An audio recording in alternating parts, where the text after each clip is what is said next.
का जमाना आ गई लक्ष्मण भाई। लोग कहता कि हमने के देश तरक्की करता। ये कौन तरक्की हो कि देह लम्हरा मोट भइल जाता अब बाकी कपड़ा दिन ब दिन छोट भइल जाता। बात तो तू ठीक ही कहत बड़ा। अब यही लड़किया के देख लो, लागता कि लाज शरम कुल घोर के पी गइल बाड़ी। क्या हमसे कुछ कह रहे हैं? ना हमनी में इतना हिम्मत कहाँ बा कि कुछ कहल जाई। ते कुछ कह रे कलुआ, कुछ कह सुनाओ। हट हट हट जो वहां से हट।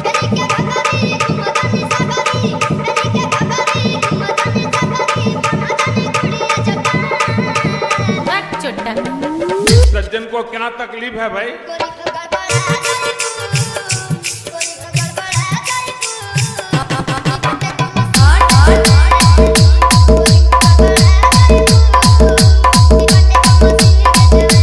लेकिन ये हमारा अंदाज में है।